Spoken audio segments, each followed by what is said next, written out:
सभी संगत को जय माता की। बात करेंगे दक्षिण मार्गी और वाम मार्गी साधना की। साधना कितने प्रकार की होती है और कौन सी साधना हमारे लिए सही होती है, कौन सी हमें दक्षिणायन में ले जाती है और कौन सी साधना हमें उत्तरायण की तरफ ले जाती है। किस साधना में व्यक्ति नीचे की तरफ चला जाता है और कौन सी साधना हमें ऊपर की तरफ उत्तरायण में ले जाती है। चलिए बात करते हैं। साधनाएं देखिए दो प्रकार की होती हैं शास्त्रों में। इन साधनाओं को एक तो दैवी साधना बोला जाता है और एक को आसुरी साधना बोला जाता है। शास्त्रों के हिसाब से इनको दक्षिण और वाम मार्गी बोला जाता है। तो जो दक्षिण मार्गी होती है वो दैवीय साधना कहलाती है और जो वाम मार्गी साधना होती है वो आसुरी साधना कहलाती है।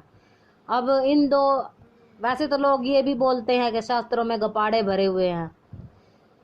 ऐसा वो लोग बोलते हैं जिन्होंने शास्त्रों को भली प्रकार से पढ़ा नहीं है। अगर शास्त्रों में गपोड़े भरे होते तो जो लोग होते थे जिनके पास सिद्धियां होती थी, और आज भी ऐसे ऐसे कई सिद्ध पुरुषों को देखा गया है जो समाधि तक ले लेते हैं और तुरंत चमत्कार उनके देखने में आते हैं। उनके शाप के भी और उनके जो उन्होंने वरदान दे दिया होता है उनके भी आज भी ऐसा होता है कि सिद्धियां। अब जिन लोगों को प्राणायाम तक ठीक से करना नहीं आता वो ऐसा बोले कि ये हम तो सिद्धियों का त्याग कर देंगे या हमने फलानी सिद्धि प्राप्त कर ली।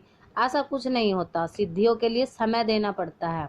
अब दक्षिण मार्गी सिद्धि क्या होती है? दक्षिण मार्गी सिद्धि होते हैं जिसमें दैवीय शक्तियों को हमने सिद्ध करना होता है। यानी कि अगर दक्षिण मार्गी साधना कोई व्यक्ति करता है तो उसको लाभ भले ना हो पर हानि भी नहीं होती। और बात करें वाम मार्गी साधना की, आसुरी साधना जो होती है, इसमें इंसान को लाभ तो कभी नहीं होता पर हानि जरूर हो जाती है। कई बार तो ऐसा देखा गया है कि वाम मार्गी साधना करने वाले जो साधक तांत्रिक अघोरी होते हैं उनकी जान तक पर बनी आती है। अब किसी मंत्र की सिद्धि करने के लिए ग्रहण की रात को वो शमशान के पास जा करके किसी पेड़ के नीचे, बरगद के या पीपल के पेड़ के नीचे मंत्र को सिद्ध करने चले जाते हैं। और सुनने में आया भी है एक ऐसी कथा, आपने भी शायद सुनी हो, जो एक किंवदंती के नाम से भी मशहूर है कि कोई व्यक्ति ग्रहण के वक्त रात में पहाड़ी पर मंत्र जाप करने के लिए गया और एक घोरी को उसने नीचे शमशान था, शमशान की तरफ जाते हुए देखा और जाते जाते वो गायब हो गया। क्यों? अकेले व्यक्ति के बस की वाम मार्ग की साधना करनी नहीं होती, क्योंकि ये शमशानों में, चौराहे पे और पहाड़ी एकांत स्थान में इनको सिद्ध किया जाता है। तो अकेला होने के कारण डर के मारे वो व्यक्ति वहीं पर बेहोश होकर गिर गया। जब ग्रहण खत्म हुआ, लोग नदी पर स्नान करने के लिए आए, तब उन्होंने उसको देखा और उठा करके उसको मंदिर में ले जाया गया। तब उसको बहुत तेज ज्वर चढ़ा था, वो पागल हो गया और धीरे धीरे पागल होने की स्थिति से उसकी मृत्यु हो गई। ये वाम मार्गी साधनाओं के बहुत नुकसान होते हैं। पर दक्षिण मार्गी साधना जो दैवीय साधना होती है वो हमें लाभ उसमें होता है पर धीरे धीरे होता है। अब लोग क्यों कहते हैं कि कोई भी साधना फलीभूत नहीं होती? क्यों? क्योंकि उनको तुरंत लाभ चाहिए होता है। देखिए साधनाएं कभी तुरंत लाभ नहीं देती। जो देवी देवताओं की साधना करते हैं तुरंत लाभकारी नहीं होती, धीरे धीरे उनका लाभ हमें मिलता है। और जो हमारा आध्यात्मिक जीवन है कहीं ना कहीं भौतिक जीवन से जुड़ा हुआ, आध्यात्मिक जीवन में जब हम देवताओं की साधना सिद्धि उनकी पूजा पाठ करते हैं तो उससे हम अपने भौतिक जीवन को सुखमय बनाते हैं। पर लोग क्या करते हैं कि आजकल तो चलन हुआ है बड़ा, गुरु धारण करना है, गुरु धारण करना है, मंत्र लेने हैं, सिद्धियां लेनी है। बड़े आजकल का यूथ जो है इस चीज के पीछे बहुत भाग रहा है। कई बच्चे तो ऐसे, हमें कमेंट भी उनके आते हैं, फोन तक बच्चे कर लेते हैं कि माता जी हम अपने घर वालों से हमें नहीं पूछा और हम साधना करना चाहते हैं। देखिए छिपकर इसमें साधना करने का कोई मतलब नहीं। अगर आप देवी साधना करना चाहते हैं तो अपने घर वालों के साथ, अपने इष्ट की, अपने कुल की देवी की साधना करके बाद में कोई साधना उठाइए।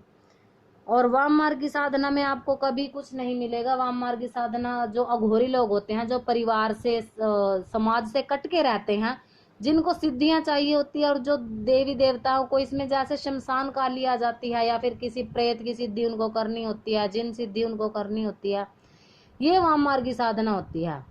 इसमें जान तक पर कई बार बन जाती है। अब एक साधक की और आपको बात बता देते हैं कि एक साधक था जो नित्य प्रति देवी मंत्र का रात्रि के समय जाप करता था अपने घर के मंदिर में बैठ के। पर वो वाम मार्ग से साधना कर रहा था। वाम मार्गी उसने भोग प्रसाद चढ़ाए थे और मंत्र वो देवी का ही सिद्ध करता था। शमशान काली देवी इसमें आती है, चंडिका देवी। अब उसको आदत थी कि वो नित्य प्रति 1-1 घंटा जाप करता था, और ऐसा हुआ जब वो मंत्र सिद्ध होने लगा था उसे एहसास होता था कि मेरे शरीर के ऊपर बिच्छू चल रहे हैं। जैसे ही मंत्र उसने जाप शुरू किया, ऐसे बिच्छू चलना उसे धीरे धीरे धीरे धीरे वो अपने दिमाग का संतुलन खोता चला गया। और अंत समय में ऐसा हुआ कि उसने सारी साधनाएं सिद्धियां छोड़कर, कहने का मतलब यह है कि लोग पागल हो जाते हैं, मानसिक संतुलन खो देते हैं, अपने परिवार से समाज से हट जाते हैं। तो आप लोगों से यही रिक्वेस्ट की जाती है, प्रार्थना की जाती है, आप दक्षिण मार्ग से साधना सेवा करिए अपने इष्ट की। इसमें देखिए वेदों में भी 2 प्रकार के कहे गए हैं, एक ब्राह्मण और एक मंत्र। ब्राह्मण जो होता है, ब्राह्मण की तरफ से, अब जो ब्राह्मण वाली जो साइड से जो साधना करते हैं उसमें क्या होता है कि देवी देवताओं की उसमें सेवा करनी होती है, पूजा पाठ। और जो मंत्र होते हैं, मंत्रों का तो सभी को पता है, मंत्र जगाना होता है, मंत्र सिद्धि होती है। किसी भी देवी का आप दक्षिण मार्ग से साधना करते हो तो जरूर आपको फल मिलता है। इसमें अब 2 बात आ जाती है कि संकल्प लेकर के अगर आप समर्पण की तरफ जाते हो, ध्यान देना, संकल्प से समर्पण की तरफ जाते हो तो आप उत्तरायण यानी कि आपकी तरक्की होती है, आप ऊपर की तरफ चले जाते हो, और भगवान इष्ट जिसकी भी आप पूजा कर रहे हो वो आप पर अपनी कृपा बरसाते हैं, और आपका जो जीवन है जिसके लिए आपने साधनाएं शुरू की थी सुखमय बन जाता है।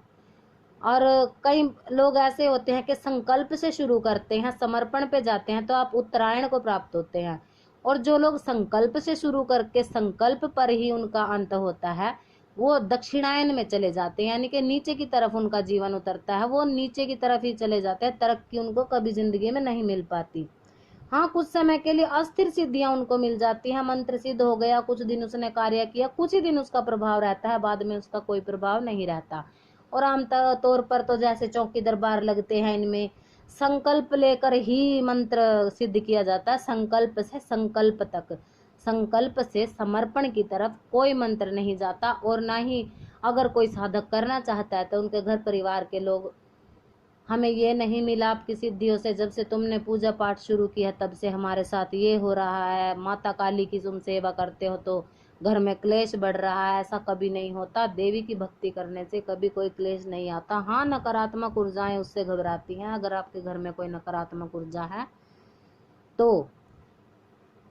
तो आशा करते हैं आप लोगों को ये जो साधनाएं होती हैं कितने प्रकार की होती है, दक्षिण मार्गी साधना क्या है, वाम मार्गी साधना क्या है, और किसको करने से आपको फायदा होता है और किसको करने से नुकसान होता है।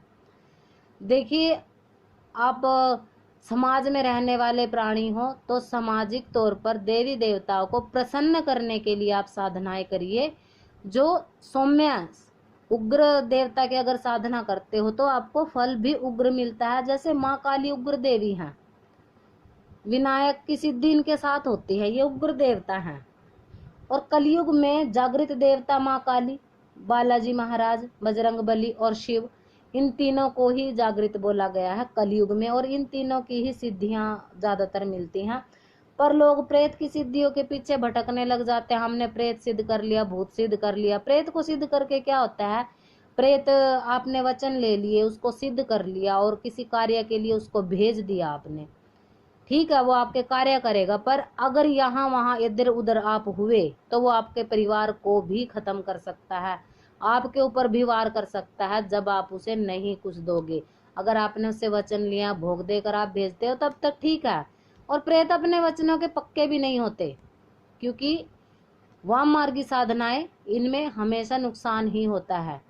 तो अगर आपने प्रेत सिद्धि करनी है तो उसके लिए पितरों की सिद्धि बताई जाती है। पितरों की साधना इसलिए बताई जाती है क्योंकि अगर आप प्रेत सिद्ध करना चाहते हो तो पितरों की साधना कीजिए, वो फिर भी आपके घर परिवार के हैं, अगर वो आपका फायदा नहीं करेंगे तो आपका नुकसान भी नहीं होने देंगे। इसलिए बोला जाता है कि दक्षिण मार्ग से सेवा करिए, दक्षिण मार्ग से साधना सिद्धि करिए, आपको अवश्य फल मिलेगा। अब जैसे स्त्री पुरुष होते हैं, स्त्री हमेशा संकल्प से अपनी गृहस्थी शुरू करते हैं, समर्पण से शुरू करती है, समर्पण से संकल्प की तरफ जाती है, और पुरुष जो है वो हमेशा अपनी जब गृहस्थ जीवन की शुरुआत करता है तो वह संकल्प से लेकर संकल्प तक ही जाता है। पुरुष में समर्पण की भावना नहीं होती, इसलिए वो स्त्री को कभी जीत नहीं सकता, और स्त्री समर्पण की भावना से शुरू करती है अपने गृहस्थ जीवन को, और अंत में वो पुरुष उसको हरा ही देती है और पुरुष को उसके आगे हारना पड़ता है। और अगर कोई पुरुष संकल्प से समर्पण तक जाता है तो उसकी जीत हमेशा निश्चित होती है, वो स्त्री को जीत लेता है। उसी प्रकार साधना में भी संकल्प से समर्पण की तरफ जाइए, आपको अवश्य सिद्धियां मिलेंगी। देखिए, वैसे तो सिद्धि साधना बहुत बड़ी बात है, इसमें बहुत सारे नियम होते हैं। अगर नियम से आप पूजा पाठ या साधनाएं करते हो तो फल आपको मिलता है। अब दक्षिण मार्ग की बात करते हैं, हम भी दक्षिण मार्ग सिद्धि साधनाएं करते हैं। अब क्या होता है दक्षिण मार्ग सिद्धि साधना में, अगर नियमों में चूक होती है तो आपको उन साधनाओं का फल नहीं मिलता। फिर आप कहते हो हमारे गुरुदेव ने हमें सही साधना नहीं बताई, सही नियम नहीं बताए।